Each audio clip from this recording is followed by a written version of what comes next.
Like and subscribe and click the bell icon to get new video updates. Ukrainian refugees adjust to new life in Perth after fleeing Russian invasion. When rockets started coming, Ivanka Holovata's twin boys Tom and Ted were all smiles as they celebrated their 4th birthdays in Perth yesterday. There were presents and cake for the preschoolers, and a rousing round of happy birthday was sung by their new friends. But their mum was unable to give them the one thing they wanted most of all, their father.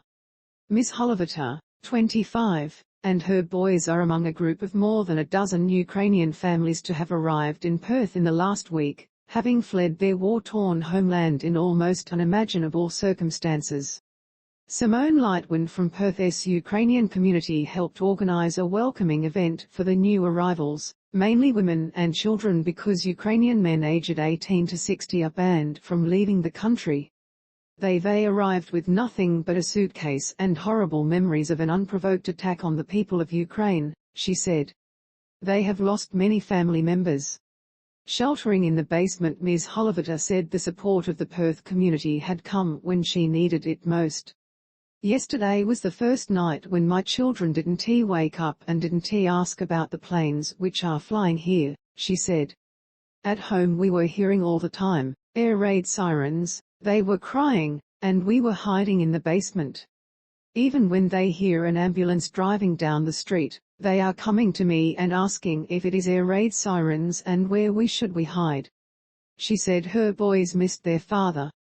I try not to call my husband because I don't want him to listen to me crying, Ms Holovata said. I tell my kids everything is okay here and they are calm. I am very thankful for the Australian people and for Australian land that my kids can be calm here. Journalist feared being targeted. Ukrainian journalist Nadia Kotova and her 2 young children have undergone similarly harrowing experiences, fleeing Kyiv after rockets started coming. As we were driving, we could hear the bombs and one building near us was hit, she said. Ms Kotova was able to stay with family in Ukraine's west, but said her husband was concerned for her safety because of her career. The Russians were annihilating everybody who was involved in journalism of any kind, she said. My colleagues told me that the Russians had a list of journalists, and they were working through it to search for us.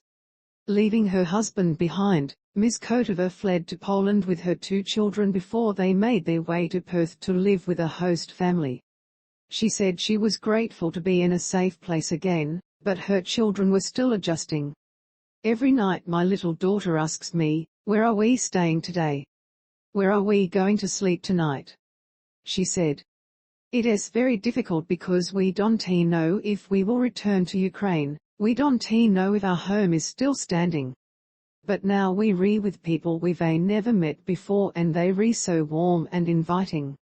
Heartbreaking stories from child refugees. Local Ukrainian author Lesa Melnyczuk Morgan, who gave a book reading to the new arrivals at the childcare centre, said it was easier for Ukrainian children to immerse themselves in the Perth community than it was for adults.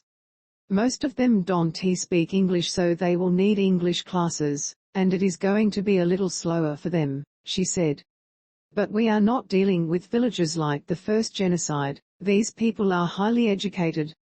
Ms Morgan said it was confronting to see how traumatised some of the children were. I went to one of the children, and I picked her up and gave her a cuddle and said, "How are you?" And she said, "The Russians are shooting and killing people in Ukraine," she said. For a child to speak so openly, it is heartbreaking. But they need to talk it out, they need to say the words, and they need to hear from another Ukrainian that it is okay, and that things will be better. Appreciate peace and freedom despite the struggle she and her family have faced. Ms Holovata said she could not be more thankful to be in Perth. I am thankful to all the people in Australia who are helping my kids not to be afraid of the world, she said. I want to ask all people in Australia and all around the world to appreciate their peace, to appreciate their freedom and the calm sky above you, because it is the best thing you can have in your life. Around 5,000 Ukrainians have been granted visas to travel to Australia, including skilled migrant and family reunion visas, as well as student and tourist visas. Hundreds are expected to arrive in WA in the coming months. Read more on the Russian invasion of Ukraine.